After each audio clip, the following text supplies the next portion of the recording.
Hey guys, welcome back to another SciCraft episode. Today we're gonna finally do it. After we worked on our geode farms for a while, we're gonna now finally work on a supply of redstone. We've actually been mining for redstone dust a couple times, and this can no longer go on. So usually in this version of Minecraft, the most efficient way to get redstone quick is no longer like building a witch farm or trading for it. Usually these days you just build a raid farm. But in my opinion, the raid farm is way too OP for this game. I never liked it. I never tried to design one or do anything with it. I just from the get-go hated the raid farm. I would actually go as far to say, and I just don't want to build one. What I always liked was a different type of raid farm, which isn't called raid farm. It's the villager gifting farm. So there's a mechanic in the game. If you have hero of the village from defeating a raid, villagers would gift stuff to you. I always liked it. Also, when it came out, one of the first snapshots, immediately with methods made a design about it, and really always liked the idea of it. But we never really got to building one in survival. But today's the day, we're gonna finally do it, and we can also really push the raids with some clever tricks. So we can definitely exceed some of the usual stacking raid farms in terms of redstone per hour, and get our redstone this way without having to rely on the OP raid farms. I just don't like them. One of the reasons is they just replaced a whole lot of the game. For example, no point making a creeper farm anymore. You get gunpowder from it. No point trading for emeralds anymore. You can just get more than enough from it anyway. And now you get a lot of redstone. If you'd ask me, the raid farm should not yield any gunpowder, emeralds, or redstone dust, or all of that stuff. Because, there's no witch farms you need to build anymore. A lot of the game just got, simply replaced by, mechanically. It could also be really interesting. There's a lot of depths to raid farm, but I just never felt it was right. So that's all the reasoning why I don't like the raid farms, but let's actually meet up with Methods and design a villager gifting farm. Okay, so Methods is gonna give us a little rundown of what needs to be done in order to make the farm work.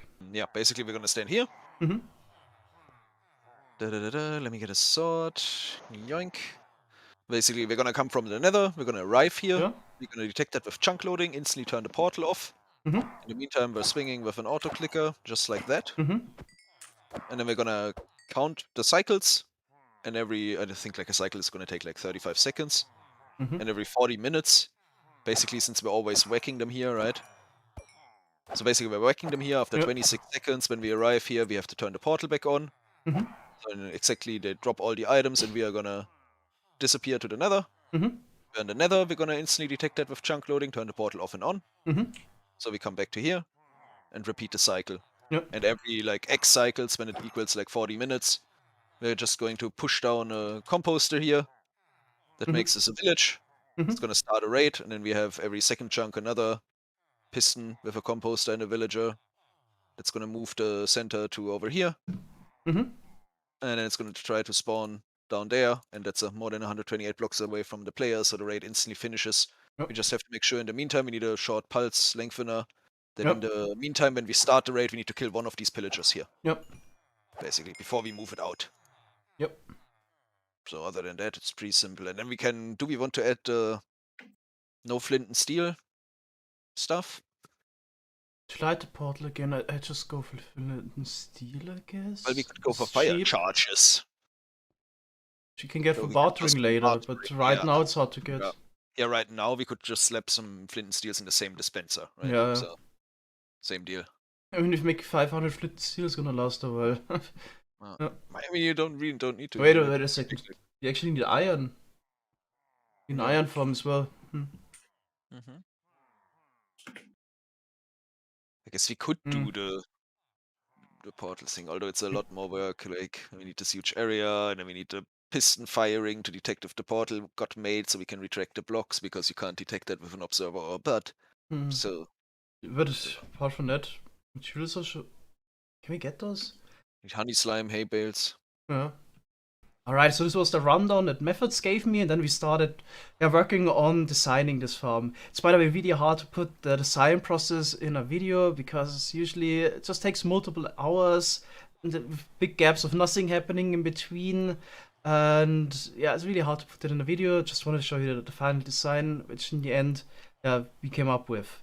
All right, I'm just gonna give you a full rundown again how this design will work in the end. Okay, so where do we start? We have a pillager outpost here at the bottom.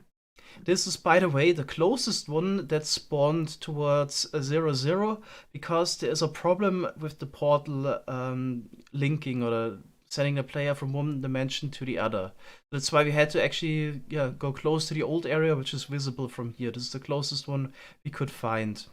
Okay, so what happens is when we turn the mob switch off, then this grass platform here is still within the bounding box of that pillager outpost, so the normal pillagers would spawn on here. Then they get attracted by the villager, would pathfind towards him, and just pathfind into the bubble column and are sent up to the player.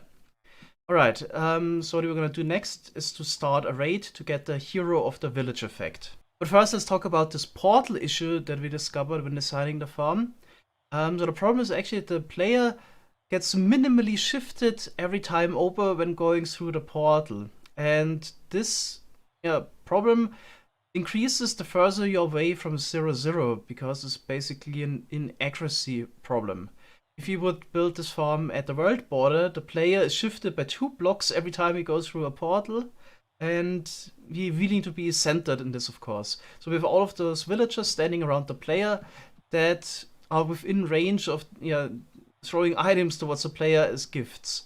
If you would end up in the other corner of the portal eventually, then of course, then half the farm wouldn't work. So why is this happening? The game basically needlessly converts a double, so basically the player's position as it's saved, into a float and then back into a double. Sky said there's really no point doing this, and if this wouldn't be done, then the problem also wouldn't be there, so we made a bug report about this. But that's why we had to go close to 0 in order to make this farm work. Okay, let's carry on with the explanation. Okay, so the goal is to get the hero of the village effect, which you get after defeating a raid. That's why all of those pillagers send up here and are dropped in front of the player. You would stand AFK there and whack the pillagers with a sword. Eventually, a banner carrier would come along. Then we get Bad Omen, and then in order to start a raid, we need a valid village within range, which we don't have initially. But there's something we can do. As soon as we have Bad Omen, we can activate this piston here, which pushes down a composter next to this villager. So this guy will then be assigned to the composter. He gets a profession, and that's all you need for a village. Then the pillagers would always spawn in the center of all the workstations. If there's multiple, in this case it would be only one. But this wouldn't be too great, because in this case it would just spawn below us. But we can shift the center of the raid by pulling the workstation or the composter back up, and then pushing another composter down a couple blocks over. So then this guy has a profession, and the center of the raid is here. Then if you do this a couple times over, eventually this will be the center of the raid, and the location where the pillagers are sent in, or the raid wave, is always the highest spawnable block. In this case, the little platform at the bottom. We do this in order to complete the raid quickly, so we don't have to fight all the up to 7 waves of the raid.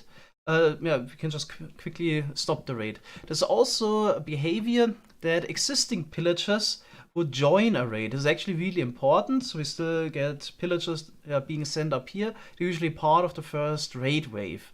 This is important because we wouldn't get the hero of the village effect if we never defeat a single enemy within that raid. So that's why it's important. Some of the pillagers would join here, we defeat them, and once the raid is over, we also get the hero of the village effect. It's, by the way, also detrimental to have raids going on all the time, because during a raid, the villagers wouldn't gift us any items. So we basically have hero of the village for 40 minutes. In that time, we don't want to start any other raid. So that's why the workstation here stays up. But after 40 minutes, we gotta start another raid. So in between, we definitely will get Bad Omen again from whacking all the pillagers here all the time. And yeah, we basically have a counter that keeps track how often the player arrives in the overworld and goes back to the nether. Why do we even go back to the nether, not just stay here? The farm would also work perfectly if you just stay here for 40 minutes, but it's not as efficient. Usually the villagers would give you something every around 3 minutes, but you can basically reset their AI by unloading them. So that's why we go to the nether, go back to the overworld, and then it takes about 30 seconds, we get the next gift from the villagers. Compared to every 3 minutes, so by just switching between the dimensions, we can boost the rates by about 5 to 6 times. That's why we do this here. Okay, so the player comes back from the nether, arrives in the overworld, still standing in a portal. So the first thing that happens then is that because we load those chunks again, the Frostwalker armor stand freezes the water. This always happens if you just reload a new area. So the water will freeze here, and then this block-up detector, which is right next to the frozen water there, would then detect this, push the frosted ice immediately down so it melts again, and then just a new water source is formed for next time. Okay, so then we immediately dispense bucket of water and suck up the water again to break the portal. Because well, while you're standing in a portal, you also couldn't hit the pillagers there. We also increment the counter here by 1. This was the dropper counter, which currently has only 4 items, so we need to adjust this. Usually there's like 60 in there. Okay, we need to adjust this still.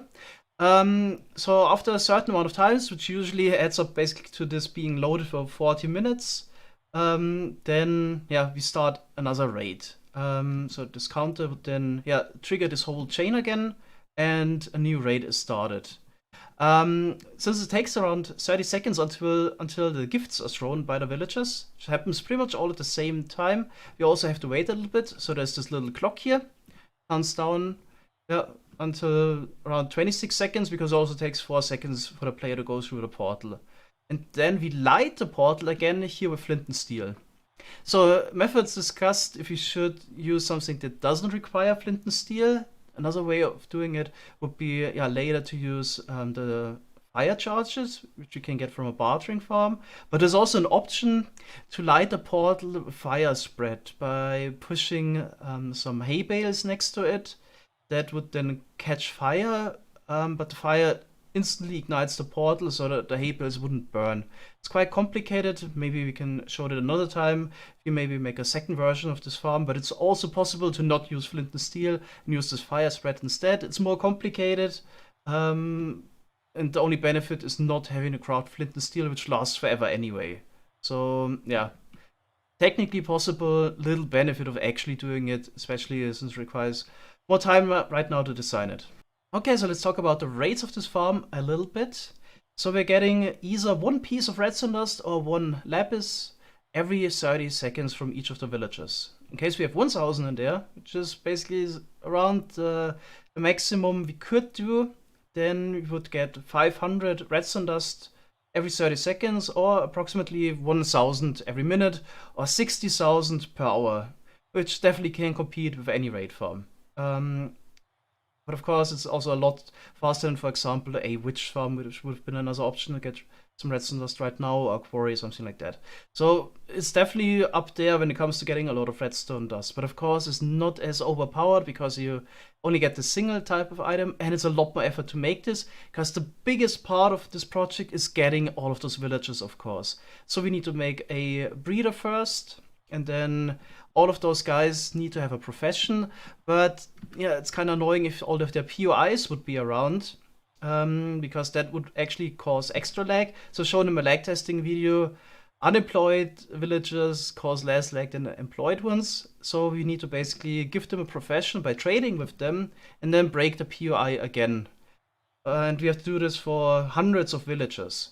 But yeah, the first thing to do is actually make a breeder. And it's really convenient if you fill up 7 slots of the breeder villagers with seeds, so they have only 1 slot available. And in order to get the seeds, we also have to make a farm. So Methods and I quickly went to creative and basically speedran making the most ghetto seed farm and built it up in the nether. Alright, so we quickly built this beautiful machine of redstone history. Yeah, quick and dirty. So let's turn it on. It's basically a flower farm built in the nether dimension. Why flower farm? We're not getting any flowers. Well, that's the point. We built a nether because you don't get any flowers there anymore. I think this was changed around 116 or so. Definitely 112 is still getting dandelions and poppies. I think also a white flower in the nether. Not anymore. So that's why it's basically a seed-only farm, which is kind of what we wanted. Yeah, the collection system, really simple. One hopper minecart going around picking up the items. And then we have unloading system here, which you didn't use water for. So to save on some effort, just drop him down. And over the collection system they go. Into our double chests here. We have plenty of seeds now. Alright, yeah, this should be enough. There's basically also just, yeah, here the bone meal storage below, and one dispenser is all we need. Okay. Okay, so of course, in order to feed the villagers for the breeder, we also need either potatoes, carrots, or bread or something like that. So we built this little setup here, the little potato farm that is based on bone mealing. So the way it works, as soon as the villager here harvests the potatoes and plants new seeds, the observer right next to it will detect it, trigger the dispenser, and then the seed would grow a little bit, which triggers the observer again, basically triggers the dispenser again until they're fully grown, and then the villager just harvests it, and we can pick up the items through the farmland here. Okay, then potatoes go to the breeder. Just gonna show you the sign here real quick. So you got pairs of villagers standing on powder snow, and the villagers are equipped with leather boots. So you can still put armor on the villager. They've been like that forever. And they have all the normal inventory slots, but you can't see their armor. So that's why we don't see their boots. Yeah, so that's why they don't fall through the powder snow, but the babies, they breed well. So they would just drop down. We already removed the beds here in the back, which are necessary for the breeder. So there was just a setup with beds here in the back, which are pathfindable through the trapdoors. Probably know how it works. And then all the babies would then be sent to an entity cramming proof holding cell in case you get a big batch. Same time, as soon as they grow up, they go through the slabs there and are pulled out by the water and are sent in here into this chamber. Methods actually made an entity cramming proof chamber that you could also get villagers out individually. But apparently it broke in 119. The design worked still in 117 and 118, but broke in 119. So we had to adjust it a little bit and didn't have entity cramming proof design here. So the problem with anti-cramming is basically you couldn't pick up villagers standing in vines, for example, because it's based on collisions, which the vines disable, which is the whole reason why they don't entity cram. But anyway, we were basically constantly filling in the villagers in the cells here anyway, so usually I just had a guy standing here. We still have the brewing stands. I actually spent so many hours on this. A couple hours with Stan, placing down a brewing stand, turning the villager into a cleric, trading with him once, and then sending him into the holding cells there, which was also quite a pain. So we did this with the ejector rails, activator rails, and now they are also standing inside of twisting vines, so they don't entity cram. They all basically got groups of 10 villagers in each of those cells. Okay, so that's how we got to this point. By the way, I needed only 400 emeralds because of each cleric. Let me click on one. Just requires 1 emerald to trade with. And I got those emeralds, but actually we have a little pumpkin farm at main storage. I would have just grabbed some potatoes here. Our farmer villagers, as I already alluded in one of the episodes, in the end are insane. So you can trade a couple 100,000 times with them until they lock their trades. So I quickly went there, traded all of the pumpkins I had, and got enough emeralds for this. This will be, by the way, also the way we're gonna get a lot of emeralds without a raid farm. So there's really no point for us making a raid farm unless somebody wants totems. But anyway, so we're now at this point. You can start up the farm and see if it works.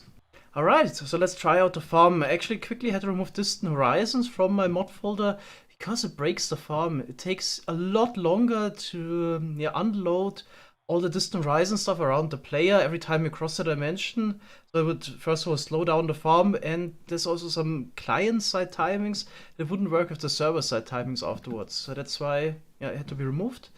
We also need to be precisely aligned in the middle of the portal, so all the villagers would be within range. So I'm just gonna exit the area here through the player portal. Okay, this is this one here, where also the items are sent to the nether. Okay, then we can go down here to this setup. This is where the detection for loading the nether dimension is. We decided against using the frosted ice approach here because players moving around in the nether is a lot more likely than in the overworld at the exact dead spot. So we have a pufferfish detector instead. You can see here there's a pufferfish inside of a minecart, inside of a water block, so he doesn't die. And he's partially, the minecart is partially here in the golden pressure plate. In case we get near the pufferfish, he will puff up, the hitbox expands, and then there's two entities on top of the golden pressure plate. So the redstone signal switches to 2, and this piston is then activated, which in turn will trigger the first dispenser here that dispenses lava and sucks it up in again. So the portal is broken. We of course need to break the portal because to refresh the portal cooldown. Then with a bit of delay, there's the other set of flint and steel we have in the dispenser that would light it again. Okay, we can also try that out by just going near it. And here we have this minecart that aligns the player precisely. So we get in the minecart, it immediately ejects us in the center of a block. So check it out. And that's the pufferfish system. Okay, there we go. Now we go to the overworld, where the frostwalker boots immediately detected us. Oh yeah, you can also see what happens with the zombified piglins. They're supposed to pathfind towards some turtle eggs here on the side. Don't think right now this would cause an issue though. Okay, actually quite unlucky that he actually spawned there. Maybe you can also do something about that. But anyway, let's start up the farm. So I got a sword. Sweeping sword. I already killed some villagers here, which was quite unfortunate. It's not supposed to happen. You can even get it back in later. So you can see 3 spots are unoccupied. So hopefully there's a banner guy. So we have bad omen. Perfect. So I'm just gonna wait a little bit before I start it up. So it gives enough time for another pillager to arrive from... Yeah, it didn't activate the mob switch. Oh, yeah, in order for mobs to spawn down there, we would need to turn off the mob switch, I think. Let's actually check. No, the mob switch is off, otherwise they wouldn't go up here. Okay, all good. Then we can try it out. Okay, let's start the raid. There we go. Got a raid. Now we also still have to defeat those pillagers. Alright. And we should receive the Hero of the Village effect. Might take some time though. Okay, the clock also started, so any moment we should be sent to the nether. Then hopefully once we come back we get the Hero of the Village effect. But weird sometimes when you get it. There we go.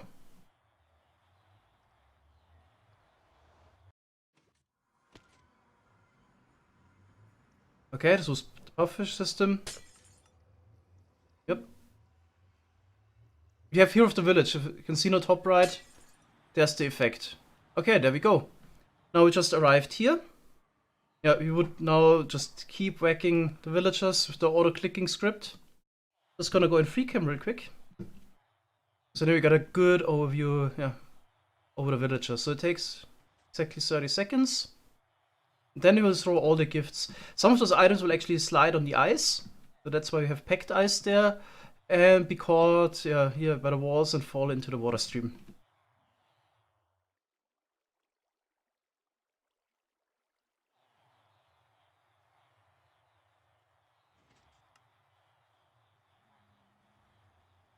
There we go. So I just saw it just before we go through the portal. Yeah, all of the redstone is sent over. Okay, next cycle. The server is struggling right now because there's so many players on and farms are running. But maybe we can still catch the items here. They're sent up here in the water stream, go through the player portal as well. And we can maybe quickly step out on the nether side and check out what happens with those items. Let's maybe see the next batch of items arriving.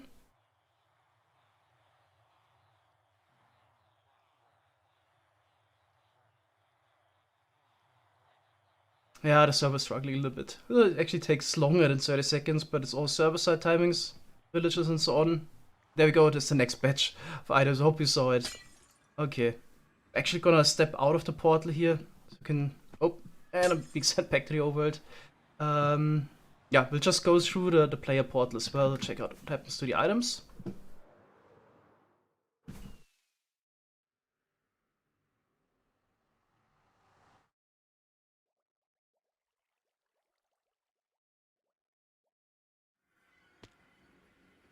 There we go.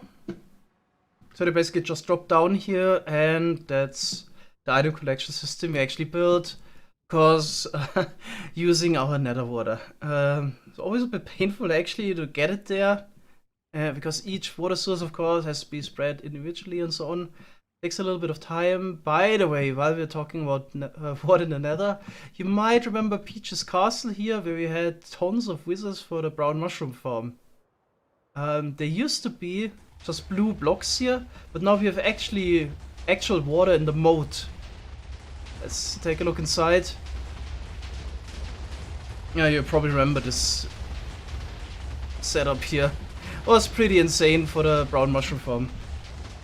God, my sound is really low actually. Oh, there it is. It's always a shock to the system. Okay. Yeah, then we just have shulker loaders, and yeah, here we can pick up our redstone and lapis. Was actually picked up a ton. Okay, this is also in case you ever want to build with lapis blocks in a larger scale, that's the farm to go. It's basically the only automatic farm that can supply you with lapis, apart from trading with villagers yourself to get lapis, which is the other option. Alright. There's still one issue though that we need to work on. It's all a little bit technical. So apparently there's still an issue. If there's more players on the server, on the second reset, when you get basically the raid on Hero of the Village a second time, you wouldn't get Hero of the Village. For some reason, other players somehow interfere with that. It's probably crossing the dimensions. Our idea now is to, in case the raid is started, not activate the portal creation immediately again and wait a little bit longer until all of that is processed correctly. So little adjustments still need to be made, but after that is done, you can really run this farm to get plenty of redstone, so we don't need to worry about it. And yeah, didn't need the raid farm. Alright, I'll just quickly turn this off again. Alright, so this is our first redstone farm on the server and Hero of the Village farm that we built in survival. Super happy that it works. Little problems need to be ironed out, but yeah, nothing that would be a deal breaker at this point. So pretty happy with this. In the future, we want to make even more sophisticated farms of this type. With also villagers of a different profession, the stonemason, for example. Second one is really interesting because they can gift you clay blocks. So you can get up to 60,000 clay blocks per hour, which probably is more than you can get with going the mud to clay conversion route, where you also have to produce the clay or the mud in the first place somehow. There you can probably get like 25 or 30k clay blocks per hour before machines get too large and too laggy. We'll have to see. We're definitely gonna try this other route as well, but yeah. Probably the gifting farm will be faster in the end, in case we need a ton of clay for some reason, which of course can then also be transferred in terracotta and glazed terracotta, etc. Alright, so I hope you liked this episode, doing a little bit of different approach than the same old raid forms all the time. Thanks guys for watching, and see you next time. Bye bye.